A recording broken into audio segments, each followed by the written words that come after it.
Hello students, welcome back to Trinetra academy. आज से हम स्टार्ट करने वाले हैं इंग्लिश की complete board preparation, specially class 10 और 12 स्टूडेंट्स के लिए। इस सीरीज में मैं तुम्हें इंग्लिश के ऑल चैप्टर्स और बोर्ड प्रिपरेशन के टिप्स स्टेप बाय स्टेप पढ़ाने वाली हूँ। तो बहुत सारे स्टूडेंट्स इंग्लिश से डरते हैं क्योंकि उन्हें लगती है कि इंग्लिश एक टफ सब्जेक्ट है, लेकिन रियलिटी ये है कि अगर सही स्ट्रेटेजी फॉलो की जाए तो इंग्लिश बोर्ड्स का सबसे स्कोरिंग सब्जेक्ट बन सकता है। तो इस चैनल पर हम इंग्लिश को सिंपल लैंग्वेज में समझेंगे, ठीक है। और सबसे इम्पोर्टेंट है कि कैसे स्मार्ट स्टडी करनी है ताकि कम टाइम में बेटर मार्क्स आए। अगर तुम क्लास 10 या क्लास 12 बोर्ड्स की प्रिपरेशन कर रहे हो तो ये सीरीज तुम्हारे लिए बहुत हेल्पफुल होने वाली है। तो रेडी हो जाओ इंग्लिश को इजी और स्कोरिंग सब्जेक्ट बनाने के लिए। चलिए स्टार्ट करते हैं आज का वीडियो। पहले आप रियलिटी समझो, ठीक है। सबसे पहले एक चीज समझ लो कि बोर्ड्स में इंग्लिश तुम्हारी फ्लुएंट स्पीकिंग या एसेंट का टेस्ट नहीं करता। एग्जामिनर्स मेनली देखते हैं कि आप क्वेश्चंस आंसर स्क्रिप्ट में कैसे प्रेजेंट किया, आपके आंसर्स प्रेजेंटेशन आप कैसे किया, देन आंसर का स्ट्रक्चर आप कैसे लिखा answer, then writing format, grammar accuracy, then chapter understanding, ठीक है। तो इसलिए अननेसेसरी हार्ड इंग्लिश यूज करने की कोई जरूरत ही नहीं है। सिंपल और क्लियर आंसर्स, सिंपल, ठीक है। आप सिंपल एंड क्लियर आंसर्स आप क्वेश्चंस में आंसर्स आप लिखिए, ठीक है। ज्यादा तो अगर आप सिंपल और क्लियर आंसर लिखेंगे तो उसे आपका ज्यादा मार्क्स दिलाते हैं आपके बोर्ड्स में, ठीक है। तो चैप्टर को आप बहुत अच्छी तरीके से पढ़ना पड़ेगा कि चैप्टर से क्या पूछा और चैप्टर में क्या है, क्या कॉन्सेप्ट है, वही। तो देन आती हूँ पार्ट 2 में, जो कि है मोस्ट स्टूडेंट्स की सबसे बड़ी मिस्टेक क्या होती है, ठीक है। देखो, वो पूरा इंग्लिश एक साथ पढ़ते हैं और फिर कंफ्यूज्ड हो जाती है। मोस्ट ऑफ द स्टूडेंट्स की से बड़ी मिस्टेक यही होती है कि वो पूरा इंग्लिश एक साथ पढ़ते हैं और फिर कंफ्यूज्ड हो जाते हैं। तो इसलिए पहले इंग्लिश को आप डिवाइड करो, ठीक है, कि आपकी बोर्ड्स में कौन सी किस किस पार्ट से आपको क्वेश्चंस पूछता है, तो पहले आप उसको डिवाइड करो। तो मैं यहाँ पर 4 पार्ट्स में डिवाइड किया हूँ। तो पहले है रीडिंग सेक्शन, देन है writing section, then literature, then grammar. तो अगर तुम हर सेक्शन को अलग अलग स्ट्रेटेजी से पढ़ोगे, प्रिपरेशन इजीली हो जाएगी, ठीक है। देन मैं आती हूँ रीडिंग सेक्शन में कि आप रीडिंग सेक्शन को कैसे प्रिपेयर करें। रीडिंग सेक्शन को आप कैसे प्रिपेयर करें, ठीक है। तो एक्चुअल स्ट्रेटेजी क्या है, तो इस सेक्शन में स्टूडेंट्स का सबसे ज्यादा टाइम वेस्ट होता है क्योंकि वो पैसेज को बार बार पढ़ते रहते हैं। ये गलत स्ट्रेटेजी है, ठीक है। पहले आपको क्या करना है, पहले आपको इस पैसेज का फर्स्ट आपको क्वेश्चंस पढ़ना पहले आपको क्वेश्चंस पढ़ना है, ठीक है। पहले क्वेश्चंस पढ़ो, फिर जो पैसेज है उसको आप पढ़ो, क्योंकि अगर आप पहले पैसेज पढ़ोगे तो आपका टाइम वैसे ही वेस्ट हो जाएगी। तो पहले आप क्वेश्चंस पढ़ो ताकि आपको एक आइडिया लग जाए कि क्वेश्चंस में क्या पूछा। तो क्वेश्चंस के बाद जब आप पैसेज डायरेक्ट पढ़ोगे तो आपको इजीली आ जाएगा कि अरे ये क्वेश्चंस का आंसर तो यहाँ पे है। देन कीवर्ड्स, जो कीवर्ड्स है उसको आप आइडेंटिफाई करो, ठीक है, आइडेंटिफाई करो। देन सब कुछ करने के बाद आप डायरेक्ट आंसर्स को आप लोकेट करो कि इस क्वेश्चंस का आंसर ये है पैसेज में। तो रोज सिर्फ 20 मिनट्स का अगर आप आंसरिंग पैसेज को प्रैक्टिस करोगे तो ग्रेजुअली आपका स्पीड और एक्यूरेसी दोनों ही इम्प्रूव हो जाएंगे। पर आपको प्रैक्टिस करना पड़ेगा। अगर आप प्रैक्टिस ही नहीं करोगे तो आप कैसे इसमें एक्सपर्ट होगे, ठीक ठीक ना।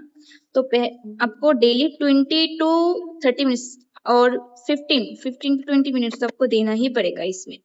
तो बहुत सारे आंसरिंग पैसेजेस होते हैं, वो आप प्रैक्टिस करो और मैं भी आप लोगों को प्रोवाइड करूंगी, ठीक है।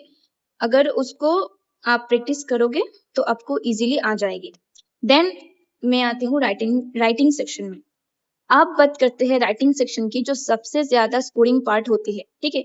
यहाँ स्टूडेंट्स की बिगेस्ट मिस्टेक होती है कि वो लोग क्या करते हैं, फुल आंसर्स वो रट लेते हैं और बोर्ड्स में फुल आंसर्स नहीं। फॉर्मेट इंपॉर्टेंट होता है, फॉर्मेट को आप अच्छे तरीके से आपको याद कर लेना चाहिए, क्योंकि राइटिंग सेक्शन में क्या है, पहले आपका लेटर राइटिंग है, नोटिस है, रिपोर्ट है, आर्टिकल है, ठीक है। अगर इन सब का आप फॉर्मेट अच्छी तरीके से लर्न कर लोगे कि लेटर राइटिंग का फॉर्मेट क्या है, नोटिस राइटिंग का फॉर्मेट क्या है, तो आप इजीली ही आप यहाँ पे स्कोर कर सकते हैं, क्योंकि इस जो राइटिंग सेक्शन है यहाँ पे फॉर्मेट ही बहुत सारा इम्पोर्टेंट है, बहुत इम्पोर्टेंट, क्योंकि एग्जामिनर देखते हैं कि आप फॉर्मेट सही तरीके से लिखे या ना लिखा है क्या नहीं, क्योंकि फॉर्मेट अगर सही तरीके से आप लिखा तो ऐसे ही एग्जामिनर आप लोगों को मार्क्स दे देता है। देन आते हैं हम लिटरेचर स्ट्रेटेजी में। यहाँ स्टूडेंट्स पूरा चैप्टर लाइन बाय लाइन रटने लगते हैं, ठीक है। लेकिन ऑनेस्टली आई से कि ये टाइम वेस्ट करता है, क्योंकि अगर आप पूरे क्वेश्चंस 5 मार्क्स के, 6 मार्क्स के और 2 मार्क्स के, अगर आप क्वेश्चंस एक के बाद आप रटने लगोगे तो आपका तो टाइम ही वेस्ट होगा ना, और आप कितने सारा क्वेश्चंस आप मेमोराइज करोगे, ठीक है ना। तो इसके लिए बेटर मेथड क्या है, फिर बेटर मेथड यह है कि आप पहले उस चैप्टर का थीम समझो, देन उस चैप्टर में क्या क्या कैरेक्टर्स है उसे आप देख लो, फिर उस चैप्टर के जो इम्पोर्टेंट लाइन्स है, ठीक है, वो कौन से इम्पोर्टेंट लाइन्स है, क्योंकि बोर्ड्स में ज्यादातर इस इम्पोर्टेंट लाइन से ही आपको क्वेश्चंस पूछता है। देन इस चैप्टर से हम क्या मैसेज पाए, ठीक है, क्या है स्टोरी का मॉडल, तो ये सब आप लोगों को नोट करना होगा, ठीक है। देन अगर ये 4 पॉइंट्स आप कर लिए चैप्टर पढ़ने के समय, देन आप लोगों को एक शॉर्ट समरी तैयार करनी है खुद से, ठीक है, खुद से आप लोग लिखोगे शॉर्ट समरी। देन उस चैप्टर के जो इम्पोर्टेंट क्वेश्चंस है, जो कि बोर्ड्स में बहुत पूछा गया है और फिर बहुत इम्पोर्टेंट क्वेश्चंस होते हैं सभी चैप्टर्स के, वही आप प्रैक्टिस करो खुद से, ठीक है। अगर आप खुद से लिखना स्टार्ट करोगे तभी आपका जो इंग्लिश इम्प्रूव होगा, ठीक है। रटना मत, बस आप खुद से लिखने का ट्राई करो। अगर आप खुद से लिखोगे तो इजीली आप इंग्लिश को इम्प्रूव कर सकते हैं। देन मैं आती हूँ ग्रामर स्ट्रेटेजी। देखो अब बात है ग्रामर की, ठीक है। तो ग्रामर से बहुत सारे स्टूडेंट्स डरते हैं, ठीक है, पर ग्रामर से क्लास 10th बोर्ड में बहुत सारे चैप्टर से आप लोगों को क्वेश्चंस पूछते हैं। तो ग्रामर को देखिए, ग्रामर ये एक पार्ट है, उसे आप डेली प्रैक्टिस करना पड़ेगा। अगर आप प्रैक्टिस नहीं करोगे तो ग्रामर आपको नहीं इम्प्रूव होगी, ठीक है। तो ग्रामर सिर्फ रूल्स पढ़ने से इम्प्रूव नहीं होती, आपको प्रैक्टिस करनी पड़ती है। रोज 20 to 30 मिनट्स आप प्रैक्टिस करिए, ठीक है। तो ग्रामर में लाइक टेंसेस है, मॉडल्स से, एडिटिंग, ट्रांसफॉर्मेशन, एरर फाइंडिंग, ये सब होता है, ठीक है। ये सब मैं धीरे धीरे करवाऊंगी, ठीक है। अगले जो सारे वीडियोस लाऊंगी मैं, पहले मैं चैप्टर्स पढ़ाऊंगी, देन मैं ग्रामर पढ़ाऊंगी आप लोगों को, ठीक है। तो ग्रामर को डेली थोड़ा थोड़ा प्रैक्टिस करोगे तो एग्जाम तक स्ट्रांग हो जाएगी इजीली। देन लास्ट में आती हूँ कि तो ये सब अब देख लिए, ठीक है, writing section, then reading, writing, literature, then grammar strategy आप देख लिए। फिर ये सब आप करने के बाद लास्ट में बोर्ड्स के लाइक 15 to 20 डेज के पहले और 1 महीने के पहले आप क्या करोगे, सैंपल पेपर्स प्रैक्टिस करोगे। ये बहुत इंपॉर्टेंट है, ठीक है, बहुत इंपॉर्टेंट है। क्योंकि सैंपल पेपर्स का बेनिफिट क्या है, क्यों मैं सैंपल पेपर्स कर, क्योंकि सैंपल पेपर करने से आप लोगों को बहुत सारे बेनिफिट होता है। क्योंकि फर्स्ट है टाइम मैनेजमेंट, ठीक है। अगर आप घर बैठे आप सैंपल पेपर्स करोगे तो आपका टाइम मैनेजमेंट हो जाएगा इजीली। आप टाइमर लगा दीजिए, ठीक है। अब जब आप सैंपल पेपर स्टार्ट करने वाले हैं तब आप टाइमर लगा दीजिए। टाइमर लगाने के बाद अब 2-3 घंटे में आप टारगेट रखिए कि ये सैंपल पेपर 1 में 3 घंटे में सॉल्व करूंगी, ठीक है। तो ऐसे करके आप 1 मंथ में आप इजीली आप प्रैक्टिस करके आपका टाइम मैनेजमेंट इजीली हो जाएगा, ठीक है। क्योंकि बहुत सारे स्टूडेंट्स होते हैं कि बोर्ड्स में जाके नर्वस हो जाती है, ठीक है। जब वो लोग नर्वस हो जाते हैं ना, तो बहुत सारे क्वेश्चंस उनसे छूट जाते हैं, वो लिख नहीं पाते नर्वस होने की वजह से। तो इसलिए अगर आप पहले से आप प्रिपेयर करते रहो तो आपका टाइम मैनेजमेंट और नर्वस वगैरह कुछ नहीं होगा। देन आपको समझ में आ जाएगी कि क्वेश्चंस पैटर्न क्या है, कैसे कैसे क्वेश्चंस पूछा, पैटर्न क्या है, कौन सी ग्रामर ज्यादा पूछा, और कैसी कैसी आपको लिटरेचर में क्वेश्चंस पूछा, देन राइटिंग में पूछा। ठीक है, आप लोग का एक आइडिया हो जाएगा। देन राइटिंग स्पीड, आपका स्पीड भी बहुत ज्यादा बढ़ जाएगी। ठीक है, देन आपका लास्ट में एग्जामिनर जो जब वो लोग एग्जामिनर जब कॉपी चेक करते हैं ना, वो इन 3 चीज को वो देखते हैं। तो इन 3 चीज आपको एकदम से समझना पड़ेगा कि पहले तो आपके बोर्ड पेपर में जब आप लोग जब लिखेंगे तो आप लोग हैंडराइटिंग ना एकदम क्लियर रखना, एकदम ओवर राइटिंग मत कर। बहुत सारे स्टूडेंट्स होते हैं कि ओवर राइटिंग कर लेते हैं और बहुत सारा ये जो मैं लिखा ना इम्पोर्टेंट, अगर मैं ये वर्ड लिखा तो अगर मैं गलती से वो गलती हो गई तो बहुत सारे स्टूडेंट्स क्या होता है ऐसे करते हैं। तो आपको ओवर राइटिंग अवॉइड करना है, हैंडराइटिंग एकदम क्लियर रखना है। और हैंडराइटिंग जब आप लिखोगे ना तो एक थोड़ा सा एक स्पेस रखना। ठीक है, ऐसे नहीं है कि यहाँ पे लिखा ऐसे नहीं, स्पेस रखना।